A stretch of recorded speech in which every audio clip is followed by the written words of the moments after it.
Hi viewers, welcome to our channel. இன்றைக்கி நம்ம சேனலில் ரயில்வே சீரியஸ் சம்மந்தமான ஒரு வீடியோ தான் நம்ம பார்க்க போகிறோம். யூடிஎஸ் மொபைல் ஆப் பயன்படுத்தி யூடிஐ பேமெண்ட் மூலிமா எப்படி நம்ம பேப்பர் டிக்கெட் புக் பண்ணுறது அப்படிங்கிறத பற்றி தான் இந்த வீடியோவில் நம்ம பார்க்க போகிறோம். அதே போல் இந்த மாதிரி முறையை யூபிஐ பேமெண்ட் மூலிமா பண்ணும்போது சிலர் பிரச்சனைகள், அதாவது ஆட்டோமேட்டிக் லாக் அவுட் பிரச்சனையை சந்திக்கிறீங்க. ஸோ அவங்களுக்கான ஒரு சொல்யூஷனாக இந்த வீடியோ இருக்கும். ஸோ இந்த வீடியோவை ஃபுல்லாக பாருங்கள், ஸ்கிப் பண்ணாமல் பாருங்கள். மறக்காமல் நம்ம சேனலை சப்ஸ்கிரைப் பண்ணி பெல் பட்டன் ப்ரெஸ் பண்ணிக்கோங்க. வாங்க வீடியோக்குள்ளே போகலாம். யூடிஎஸ் மொபைல் ஆப் பற்றி நிறையா பேருக்கு தெரிஞ்சிருக்கும். தெரியாதவங்களுக்கு சிம்பிளாக சொல்லிடுறேன். இப்போ ஒரு அன்ரிசர்வ் டிக்கெட்டுக்குனே ஸ்பெஷலாக யூஸ் பண்ணக்கூடியது தான் இந்த யூடிஎஸ் ஆப். அது மட்டும் இல்லாமல் நீங்கள் பிளாட்ஃபார்ம் டிக்கெட்டும் சரி, சீசன் டிக்கெட்டும் சரி, நீங்கள் க்யூவில் நின்று எடுக்க முடியாத சுச்சுவேஷனில் அன்ரிசர்வ் டிக்கெட்டும் சரி, க்யூவில் நின்று எடுக்க முடியலை அப்படின்னா நீங்கள் எய்தர் பேப்பர் டிக்கெட்டோ பேப்பர்லெஸ் டிக்கெட்டோ நீங்கள் மொபைல் மூலியமாகவே நீங்கள் வாங்கிக்க முடியும். ஸோ இதுதான் யூடிஎஸ் மொபைல் ஆப். ஸோ இதில் பார்த்திங்கன்னா பேப்பர் டிக்கெட், பேப்பர்லெஸ் டிக்கெட்டுன்னு 2 இருக்குது. பேப்பர் டிக்கெட் அப்படிங்கும்போது நீங்கள் ஜென்ரலாக பயணம் பண்ணும்போது கண்டிப்பாக ticket automatic ticket vending machine மூலிமா நீங்கள் பிரிண்ட் எடுத்துகிட்டு கண்டிப்பாக டிக்கெட் கையில் கொண்டு போகிற மாதிரி இருக்கும். இதே பேப்பர்லெஸ் டிக்கெட் அப்படின்னா நீங்கள் ரயில்வே ஸ்டேஷன் போயிட்டு நீங்கள் அந்த ஜிபிஆர்எஸ் லொக்கேஷனில் இருந்து நீங்கள் மொபைல்லே டிக்கெட்டை புக் பண்ணிவிட்டு அந்த டிக்கெட்டை நீங்கள் பிரிண்ட் எடுக்க தேவையில்லை. டிடிஆர் கேட்கும்போது நீங்கள் காமிச்சா போதும். ஸோ இதுதான் பேப்பர்லெஸ் டிக்கெட் அப்படின்னு சொல்கிறது.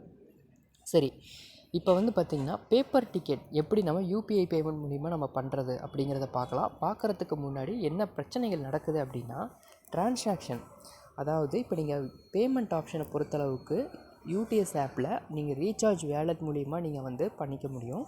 அப்படி இல்லாட்டி ஃப்ரீ சார்ஜ், அப்புறம் மோபிக்விக், அதுக்கப்புறம் Paytm, net banking, debit card, credit card, அதே போல் யூபிஐ பேமெண்ட், இது எல்லாத்துலேயுமே நம்ம பேமெண்ட் பண்ண முடியும். ஆனால் நம்ம ஒரு குயிக்கான ஒரு ஆப்ஷனில் அப்படிங்கும்போது மக்கள் சூஸ் பண்ணுறது அப்படின்னா யூபிஐ பேமெண்ட்டை தான் சூஸ் பண்ணுறாங்க.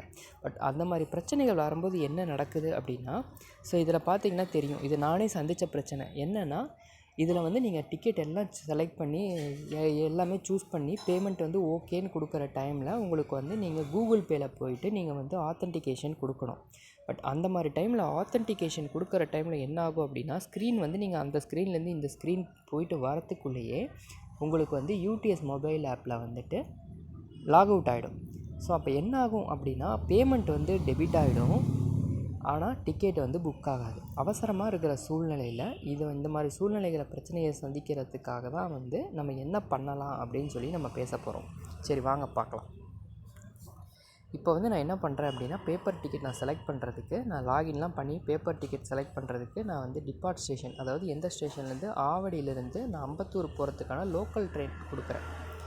கொடுத்துட்டு உங்களுக்கு இந்த ஆப்ஷன் கேட்கும். இதில் பார்த்திங்கன்னா நீங்கள் டீட்டெயில்ஸ் எல்லாமே செலக்ட் பண்ணணும். இதில் நீங்கள் பெரியவங்களாக இருந்தீங்கன்னா அதிகபட்சம் 4 பேர் வரைக்கும் டிக்கெட் புக் பண்ண முடியும். அதே குழந்தைங்களாக இருந்தாங்கன்னா அதிகபட்சம் 4 பேர் வரைக்கும் டிக்கெட் புக் பண்ண முடியும். குழந்தைங்க இல்லைங்க, பெரியவங்க தான் போகிறாங்க அப்படின்னா குழந்தைங்கள 0 கொடுத்துக்கோங்க.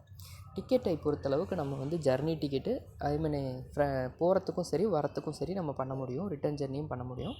நான் ஜர்னி கொடுத்துக்கிறேன். அடுத்ததாக ட்ரெயின் டைப் பொறுத்தளவுக்கு ordinary, mail or express, super ஃபாஸ்ட்னு கேட்குது. நீங்கள் லோக்கல் ட்ரெயின் அப்படின்னா ஆர்டினரி கொடுங்க. இல்லை பேசஞ்சரே ட்ரெயினே இப்போ எக்ஸ்பிரஸில் விட்டுருக்காங்க. ஸோ அந்த ட்ரெயினில் அப்படின்னா நீங்கள் மெயில் ஆர் எக்ஸ்பிரஸ் கொடுங்க. இல்லை நான் எந்த ட்ரெயினில் போவேனே எனக்கு தெரியாது, ஆனால் நான் எக்ஸ்பிரஸ்லேயோ இல்லை ஈவன் சூப்பர் ஃபாஸ்ட்லேயோ தான் நான் போவேன் அப்படிங்கும்போது நீங்கள் சூப்பர் ஃபாஸ்ட்டு கொடுத்துக்கிறது நல்லது. நம்ம லோக்கல் ட்ரெயினுங்கிறதுனால ஆர்டினரியே கொடுத்துக்குவோம். கிளாஸ் பொறுத்தளவுக்கு ஃபஸ்ட் கிளாஸ், செகண்ட் கிளாஸ்னு 2 ஆப்ஷன் இருக்குது. நான் செகண்ட் கிளாஸ் கொடுத்துக்கிறேன். பேமெண்ட் டைப் ஆல்ரெடி சொன்னபடி தான் நிறையா பேமெண்ட் ஆப்ஷன் இருக்குது. நீங்கள் ஆர் வேலட், நீங்கள் ரீசார்ஜ் வேலட் மூலிமா நீங்கள் பண்ணுறீங்க அப்படின்னா நீங்கள் ஆர் வேலட் கொடுங்க. இல்லை வேறு ஆப்ஷன் அப்படின்னா நீங்கள் பேமெண்ட் கேட்வே கொடுத்துக்கோங்க. இப்போ கெட் ஃபேர் கேட்கும். கேட்டதுக்கப்புறம் பார்த்தீங்கன்னா உங்களுக்கு எல்லாமே கரெக்ட் அப்படின்னா நீங்கள் புக் டிக்கெட் கொடுக்கலாம். ஸோ கொடுக்குறதுக்கு முன்னாடி நீங்கள் அவங்க என்ன சொல்கிறாங்கன்னா, டிக்கெட் எடுக்கிறதுக்கு முன்னாடி ட்ரெயின் இருக்கா, அன்ரிசர்வ் ட்ரெயின் இருக்காங்கிறத ஃபஸ்ட்டு அவைலபிலிட்டியை செக் பண்ணிக்கோங்கன்னு சொல்கிறாங்க. பட் அதையும் பார்த்துக்கோங்க. அடுத்ததாக புக் டிக்கெட் ஆப்ஷன் கொடுக்கலாம். ஸோ கொடுத்ததுக்கப்புறம் பார்த்திங்கன்னா உங்களுக்கு இந்த பேஜ் ஓப்பன் ஆகும். ஸோ இந்த பேஜில் பார்த்தீங்கன்னா தான் நீங்கள் ஃப்ரீ சார்ஜ் மூலிமா நீங்கள் புக் பண்ண போகிறீங்களா, இல்லை மொபிக்விக் மூலிமா புக் பண்ண போகிறீங்களா, இல்லை பேடிஎம் ஆர் அதர் ஆப்ஷனில் புக் பண்ண போகிறீங்களான்னு கேட்கும். இதில் UPI UPI, net banking, credit card, debit கார்டுங்கிறது டைரெக்டாக காட்டாது. உதாரணமாக இப்போ நீங்கள் வந்து பேடிஎம் சூஸ் பண்ணினீங்கன்னா தான் உங்களுக்கு வந்து அதில் வந்து யூபிஐ, நெட் பேங்கிங் எல்லாத்துக்கும் சேர்த்து நீங்கள் பேடிஎம் சூஸ் பண்ணணும். மொபிக்விக் அப்படின்னா மொபிக்விக் மட்டும் தான் பண்ண முடியும். ஃப்ரீ சார்ஜ் அப்படின்னா ஃப்ரீ சார்ஜ் மட்டும் தான் பண்ண முடியும். இதில் வந்து சர்டைன் மொபிக்விக்கும் சரி ஃப்ரீ சார்ஜுக்கும் சரி சில சார்ஜஸ் அப்ளிகபிள். ஸோ நீங்கள் பேடிஎம் போனீங்கன்னா மட்டும்தான் அதில் யூபிஐ பேமெண்ட் எல்லாமே நீங்கள் பண்ண முடியும். அதுக்கப்புறம் நெட் பேங்கிங் அதிலேயே பண்ண முடியும். எல்லாமே இதில் இந்த ஆப்ஷனில் தான் பண்ண முடியும். ஸோ நீங்கள் வந்து ஃபஸ்ட்டு மேக் பேமெண்ட் கொடுத்துட்டு அதுக்கப்புறம் நீங்கள் வந்து எதில் போகிறீங்கிறத நீங்கள் டிசைட் பண்ணிக்கோங்க. இப்போ நீங்கள் உங்கள்கிட்ட பேடிஎம் ஆப்ஷன் இருக்குது, நீங்கள் அதில் பண்ணுறீங்க அப்படின்னா பேடிஎம்க்கான மொபைல் நம்பர் கொடுத்து ப்ரொசீட் கொடுத்து நீங்கள் அடுத்ததாக ப்ராசஸ் பண்ணுங்கள். இல்லை கிரெடிட் கார்டு, டெபிட் கார்டுனா அதுக்கான ஆப்ஷன் சூஸ் பண்ணுங்கள். இல்லை யூபிஐ, நெட் பேங்கிங்னா அதை நீங்கள் செலக்ட் பண்ணிக்கோங்க. நான் வந்து யூபிஐ ஆப்ஷன் செலக்ட் பண்ணுறேன். ஸோ இந்த இடத்துல தான் பார்த்தீங்கன்னா எல்லோரும் ப்ராப்ளமை சந்திக்கிறீங்க. என்னென்னா உங்களோட பேமெண்ட் யூபிஐ ஐடி கொடுப்பீங்க. அதுக்கப்புறம் வந்து சிலர் என்ன பண்ணுறீங்கன்னா வெரிஃபை விபிஐங்கிறத மறந்துடுறீங்க. பட் இருந்தாலும் வெரிஃபை விபிஐ கொடுத்தாலும் சிலர் பிரச்சனைகளை சந்திக்கிறீங்க. இப்போ இன்னொரு ஐடியா ப்ராப்ளம் என்ன அப்படின்னா, நான் ஆல்ரெடி சொன்னபடி தான் இதில் நீங்கள் வந்து உங்களுடைய ஐடியை கொடுத்துட்டு நீங்கள் கீழே பே 5 அப்படின்னு கொடுக்கும்போது அதாகப்பட்டது உங்களுக்கு யூபிஐ ஐடிக்குள்ளே போயிட்டு நீங்கள் வந்து உங்களுடைய பாஸ்வேர்டு எல்லாம் கொடுத்துட்டு நீங்கள் அங்கே பேமெண்ட் டெபிட் ஆன மெசேஜும் வந்துடும். ஆனால் இங்கே வந்ததுக்கப்புறம் லாக் அவுட் ஆகி திருப்பி பேமெண்ட்டுக்குள்ளே போகும். ஸோ இந்த மாதிரி பிரச்சனைகளை தான் நீங்கள் சந்திக்கிறீங்க. பட் இதுக்கு என்ன பண்ணலாம் அப்படின்னு கேட்டிங்கன்னா, உங்கள் கிட்ட மொபைல் அவைலபிலிட்டியை பொறுத்து நீங்கள் டிசைட் பண்ணலாம். உங்கள் கிட்ட 2 மொபைல் இருக்குது அப்படின்னா ஒரு மொபைலில் வந்துட்டு யூடிஎஸ் அப்ளிகேஷனையும் இன்னொரு மொபைலில் வந்துட்டு யூபிஐ ஐடியையும் வச்சுக்கோங்க. யூபிஐ ஐடி ஒரு மொபைலில் இருக்குன்னா முடிஞ்சளவு அந்த மொபைலில் யூடிஎஸ் ஆப்பை தவிர்த்துருங்க. வேறு ஒரு மொபைலில் வந்துட்டு யூடிஎஸ் ஆப்பை நீங்கள் இன்ஸ்டால் பண்ணிக்கோங்க.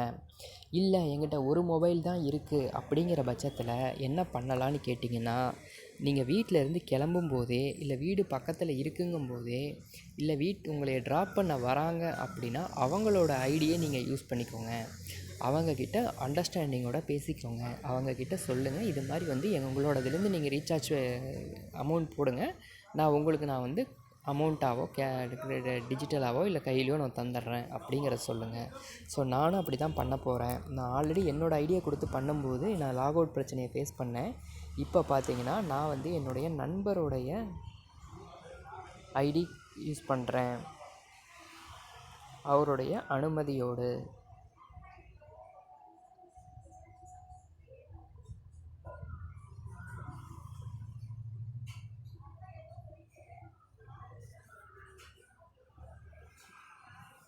கொடுத்துட்டு மறக்காமல் என்னை வெரிஃபை விபிஐ கொடுங்க.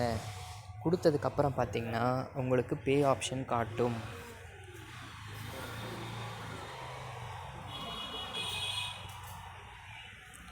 இப்போ பார்த்தீங்கன்னா அவருக்கு தகவல் கொடுத்தாச்சு. இப்போ அவர் வந்து அவருடைய மொபைலில் இருந்துட்டு யூபிஐ ஐடியை ப்ராசஸ் பண்ணுவார், பேமெண்ட்டை ப்ராசஸ் பண்ணுவார்.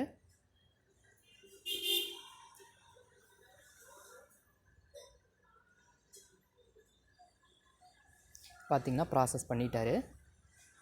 ரைட், டிக்கெட் வந்து யூபிஐ ஐடி மூலிமா நமக்கு புக்கிங் ஆயிடுச்சு. ஸோ இதில் நீங்கள் என்ன பண்ணணுன்னா, இவங்க சொல்லியிருக்கிறபடி மறக்காமல் உங்கள் நியர்பை இருக்கக்கூடிய ஸ்டேஷன், அப்படி இல்லாட்டி நீங்கள் ட்ரெயின் ஏறக்கூடிய ஸ்டேஷன் ஏதோ ஒரு இடத்துல ஏடிவிஎம் ஆட்டோமேட்டிக் டிக்கெட் வெண்டிங் மிஷின்னு இருக்கும். அங்கே போயிட்டு பார்த்திங்கன்னா எனக்கு மெசேஜ் கூட வந்துருச்சு. ஸோ இதில் பார்த்தீங்கன்னா உங்களுக்கு இந்த மெசேஜில் என்ன வரும்னா உங்களுடைய ஐடி வரும். அந்த ஐடியை வச்சு மறக்காமல் நோட் பண்ணி வச்சுக்கோங்க. இந்த ஐடியையும் நீங்கள் எந்த மொபைலை நீங்கள் வந்து எடுத்து ரிஜிஸ்டர் பண்ணுறீங்களோ அந்த மொபைலையும் கையோடு கொண்டு போங்க.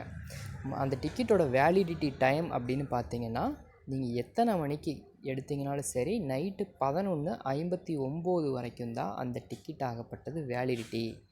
ஏன்னா அந்த அன்னைக்கூட அந்த கணக்கு முடிஞ்சது. ஸோ அப்போ நீங்கள் வந்து இந்த நம்பரை யூஸ் பண்ணி உங்கள் நியர்பை ரயில்வே ஸ்டேஷன் போயிட்டு உங்கள் மொபைல் நம்பரு ப்ளஸ் ஐடி, அதாவது பிரிண்ட்டு டிக்கெட் இருக்கும், அதில் வந்து நீங்கள் உங்கள் மொபைல் ஐடி, உங்கள் மொபைல் நம்பர், ஐடி இது ரெண்டையுமே போட்டு டிக்கெட்டை நீங்கள் பிரிண்ட் எடுத்துக்கலாம். ஸோ இவ்வளோ தான் வியூவர்ஸ். இதே நீங்கள் அடுத்ததாக இன்னொரு ட்ரெயின் நீங்கள் பண்ணுறீங்கன்னா நெக்ஸ்ட் ட்ரெயின் கொடுங்க. இல்லை முடிஞ்சது அப்படின்னா நீங்கள் ஓகே கொடுத்துருங்க. இதே வந்து உங்களுடைய நீங்கள் அடிக்கடி இந்த ட்ரெயினில் நீங்கள் இந்த ரூட்டில் பயணம் பண்ணுவீங்கன்னா ஃப்ரீக்வெண்ட் ட்ராவல் ரூட்டுங்கிறத ஓகே கொடுத்துக்கோங்க. Route added successfully. இப்போ பாருங்கள், ட்ரான்சாக்ஷனில் போய் பார்த்தீங்கன்னா உங்களோடது டிக்கெட் வந்து புக்கிங் ஆகிடுச்சு. ஷோ டிக்கெட் ஆப்ஷனில் வந்து காட்டாது. இது வந்து ஒன்லி பேப்பர்லெஸ் டிக்கெட்டுக்கு மட்டும்தான். புக்கிங் ஹிஸ்ட்ரி இதில் போனீங்கன்னா நான் காலையில் ஒரு தடவை செக்கிங் பண்ணுறதுக்கு ஒரு தடவை செக் பண்ணேன். ப்ளஸ் வந்துட்டு இந்த வீடியோவுக்காக ஒரு தடவை புக் பண்ணியிருக்கேன். ஸோ இதை வந்து டிக்கெட் வந்து கன்ஃபார்ம் ஆயிடுச்சு. ஸோ இந்த புக்கிங் ஐடியை யூஸ் பண்ணி நீங்கள் வந்து புக் பண்ணிக்க முடியும். சிலர் வந்து ஒரு கொஷின் கேட்குறீங்க, புக்கிங் ஐடிங்கிறது என்ன, இது ரொம்ப கம்மியான நம்பரில் இருக்கே, ஒரு நாளைக்கு இவ்வளோ பேர் தான் புக் பண்ணுவீங்களான்னு கேட்டிங்கன்னா கண்டிப்பாக அதுதான் காரணம். என்னென்னு கேட்டிங்கன்னா டெய்லி ட்ரான்சாக்ஷன் நைட்டு முடியும் போது அந்த அன்னைக்கு அடுத்த நாள் வந்து புது ஜீரோலேருந்து தான் ஆரம்பிக்கும். ஸோ இதுதான் விவர்ஸ்.